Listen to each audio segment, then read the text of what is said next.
Hi there, this is Shelly with the Edgy Gardener channel, and I thought this morning I would do a quick tour of my shade bed over on the north side of the house.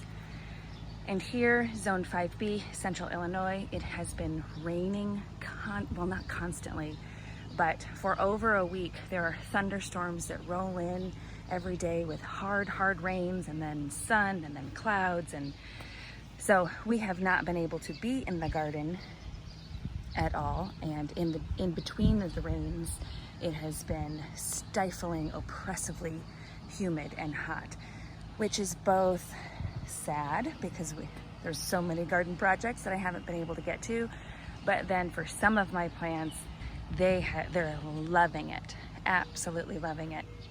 So I wanted to start over here in the front bed with my tiger Eye Sumac there, and it has been here about 4 years, and this year it is a completely different shape and size than any other year before.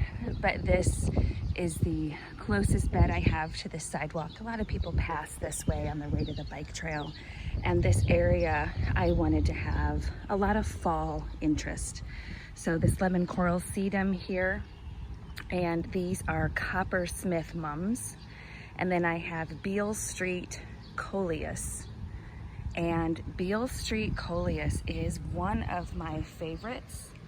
I know you could substitute Ridiculous from Proven Winners, and that's what I had here last year. But this Beale Street is sort of just a deeper red, and it goes, I think it's going to go even better with the copper mums when they bloom. And I have Echinacea purpurea there, just standard Echinacea, and everything is laden with the rains. My daisies are in like full show right now. This big fountain grass, which I got from a gardening friend, Cora, this is leaving. This is just, in the fall, it gets so big it crowds everything else, so the scale is just not there.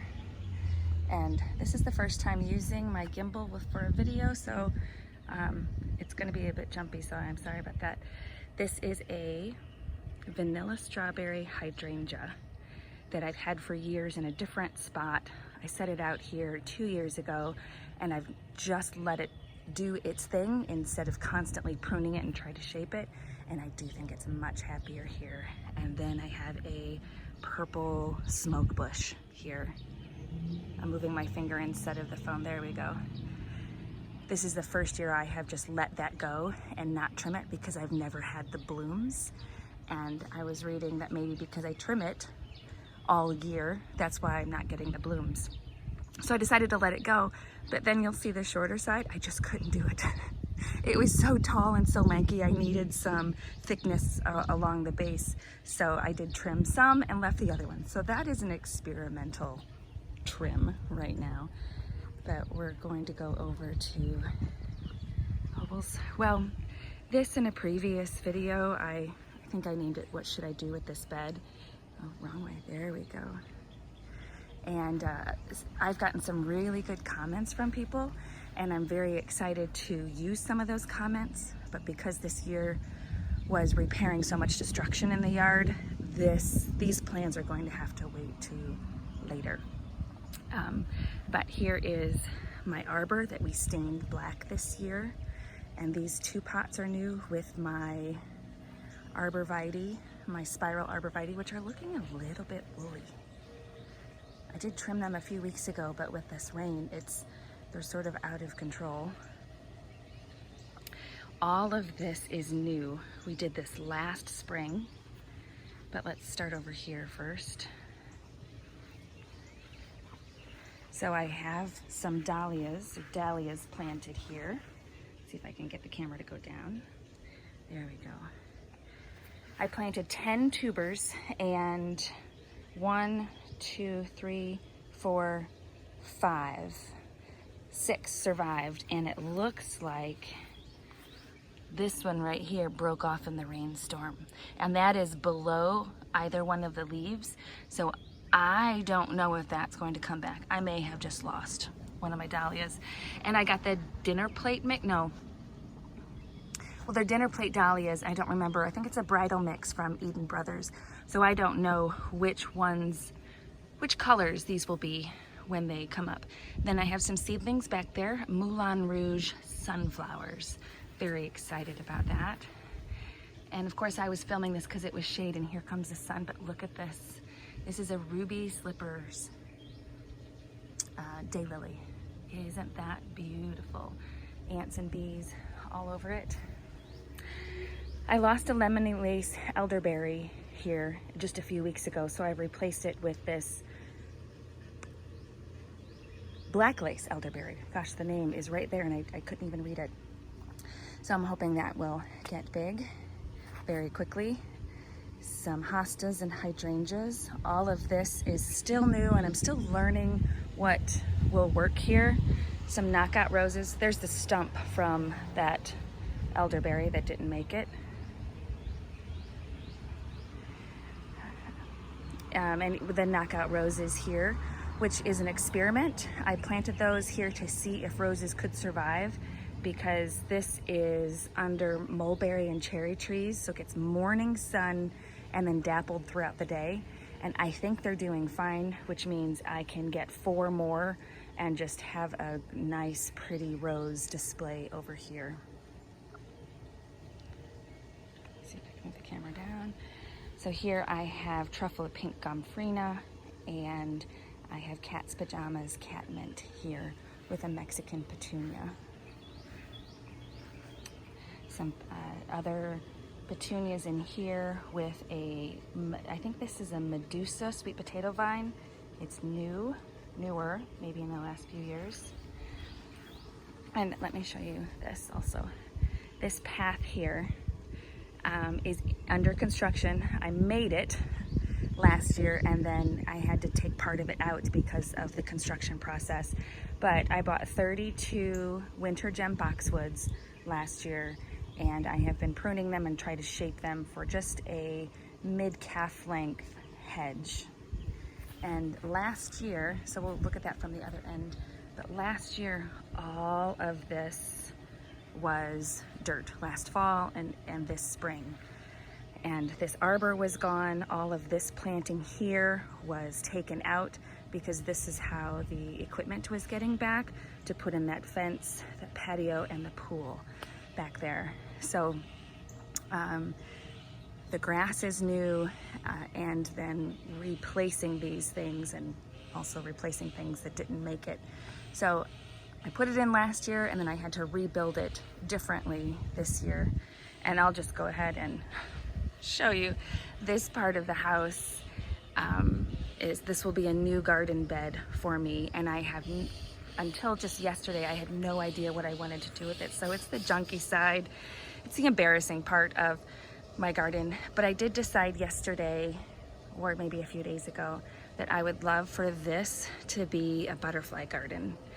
And for me, that gives me a list of plants to choose from to give the feel I want, instead of having everything at my fingertips. There are just too many choices and I love too many things. So I'm going to choose butterfly hosts and nectar plants and maybe a little water feature here. And there is my potting bench, nice and neglected behind all of the junk, but that is a work in progress like everything else. So if I can figure out the gimbal here, let's move this way. That is the hose because it's emptying out the pool because we've had so much rain. We have to constantly let the water out of the pool. Oh, that's too quick, sorry. This is a fringe tree, which I love. It is gaining some size, some girth this year, very happy. Helen von Stein lamb's ear. It's the bigger, thicker leaves than normal, or than your average typical lamb's ear. I don't know if this is I think this is a Captain Kirk Hosta here. I had this as a sci-fi garden. I have a Vulcan, a Captain Kirk, and an Enterprise. Yes, there's Enterprise back there. Let me back up a little bit. I do love this view. My Gatsby girl Gatsby Girl Oakley Hydrangea here. And these, I think these are Big Daddy Blue Hostas. And they are sort of the star of the garden, which was never my intention, but they just get so big. And of course right now they have those big, beautiful frilly blooms. And the bees love them. There's constantly bees going in and out of those flowers. I did plant next to the phlox here. Oh, here comes the trucks. I have a PJM rhododendron here and here, so that will grow hopefully and cover the fence and give me some purple blooms in the summer. Next to my boxwoods here, I have some astilbes and then some millennium alliums. Oh, and there's a golden bleeding heart in there too, which is absolutely beautiful in the spring. It's my Sum and Substance Hosta here. And down here we have Copper Cascade Hookerella. They are the trailing kind of Heucheras. And it was going back under the hostas, so I dug those up and put them over here right before all the rain started. And this is a Mount Airy Frothergilla. I don't know how to say it, but it's a lot more shrubbier than I thought. So I am constantly pruning it down because I wanted it nice and airy and sort of leggy, that just coming out of the hostas and give me those white blooms in the summer. More hostas, and I have coleus planted, coleus that I overwintered inside. That's what's in those pots. Some daylilies, sweet woodruff, and then some of my favorite pots this year. There's two of them there with a sky pencil holly in between, and I have, I think that is heart and soul caladiums from Proven Winners, the Asparagus Fern in here, Silver Falls dichondria, and colocasia. I mean, they're elephant ears, but the smaller version. And the name's like Ildrix. I can't even say the variety, but I picked those up from the nursery. The Asparagus Fern I overwintered, which was difficult to do. I thought I lost it. And it took some doing to get it to look like that. But those pots are new this year, and I just love the tropical vibe back there. More astilbes and a big hosta here. And then this is another Heuchera, and I believe this is called Obsidian. And that has just made a beautiful border here, and I even got another one to extend it here. This is the first year that my hellebores have bloomed, and all of them bloomed facing away from me. So I did not get to enjoy them. So what do? It's called Midnight Ruffles. Midnight Ruffles. I don't know if I turn the plant around or that's just the way it blooms this year. Will next year be any different? I don't know. I've had it there for years, and this first time it's bloomed, so I really don't know what I'm doing. I love this view right here, which is funny because when you go around and look at it from the other end, I don't like it at all. I have back here Joe Pyeweed, which I didn't think was going to, Joe Pyeweed back here. Did not think it was going to do well in the shade because I thought it was a full sun plant. But in so many magazines, it's listed as a part shade. And there we go. We'll see if the stalks can take the blooms once they start going. But it's the first year for that, so I think they will thicken up. And then behind here, I have monkshood, which will be blooming late summer, and a bleeding heart here. So really pretty. Now I'll swing over here. We call this the bird island, and the sewer is there, so that's why we have the pool water going down there. And I have the candy corn vine going up that little trellis. Anyway, this birdhouse was built by my son-in-law, and it was supposed to be maybe half that size, And when he brought it over, you know, I mean, it's huge. So my husband, well, my hole digger, because he did dig a hole, cemented it. We painted that 2x4 black. I got a little corbel down there to give it some style. And eventually these flowers here will bloom, will climb over and start blooming around the house, and it looks really pretty.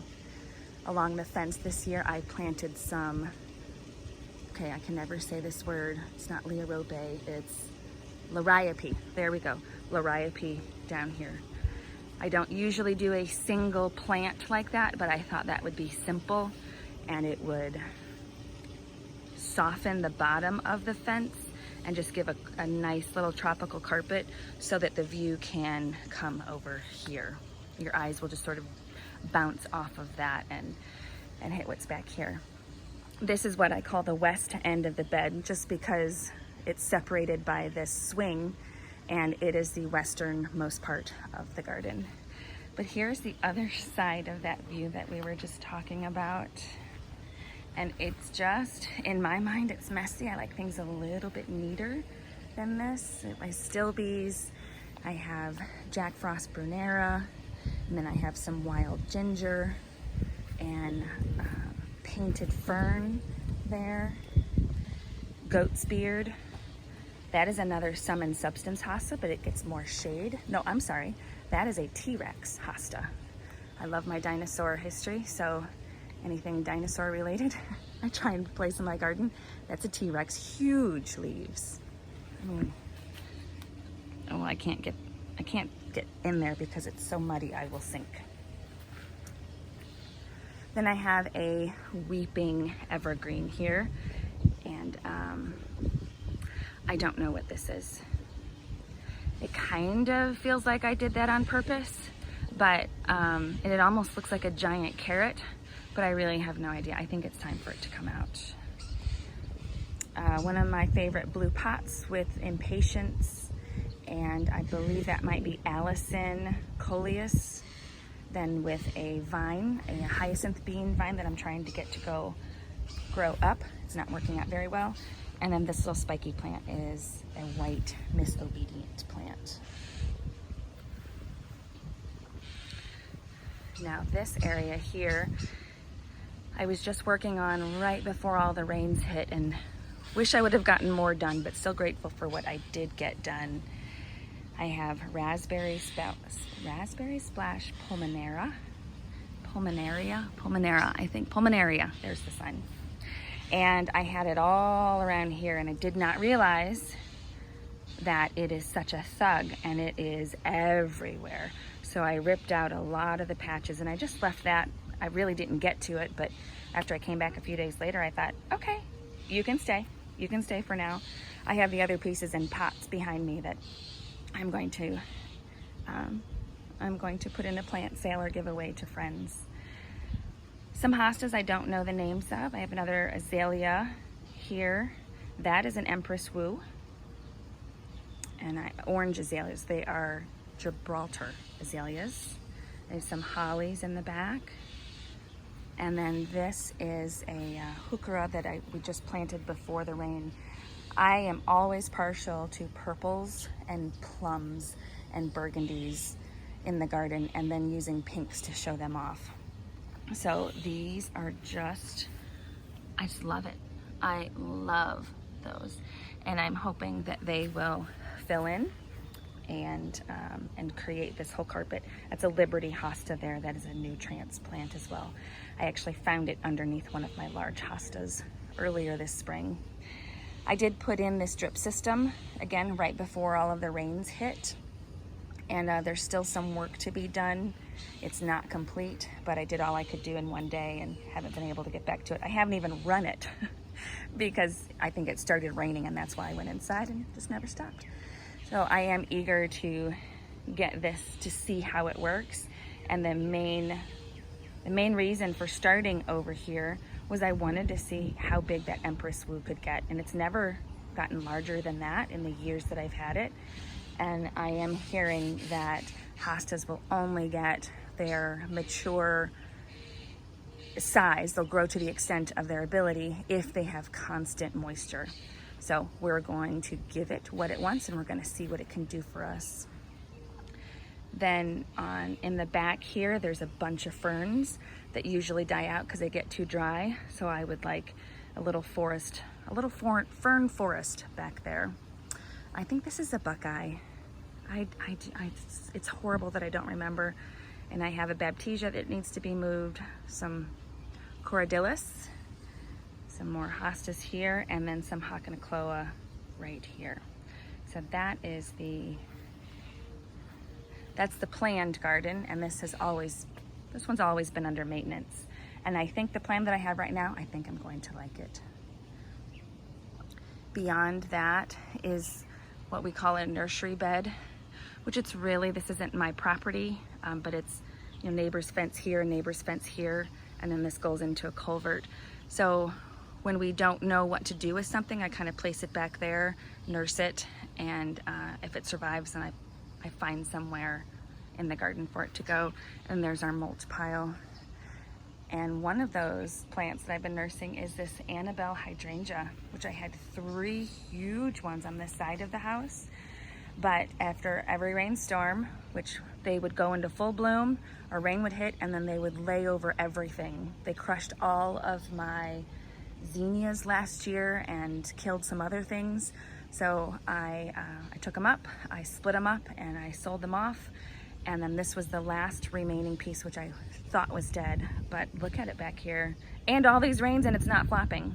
So strange. And the more shade it gets, the darker the leaves will get, because I've never seen those leaves that dark because it was in more sun. And then we'll go around this way. You don't need to see my compost. There's the tubing that I never moved. But anyway, this is, the sun's peeking through now. This is the north end of my gardens, and we call this the shade bed or hosta row. And it is one of my favorite places to be. You can't see because of the sun, but there's a bench right here. And once I get that butterfly garden going, we can sit in that bench and just watch the birds that you can hear right now in the birdhouse and just take everything in.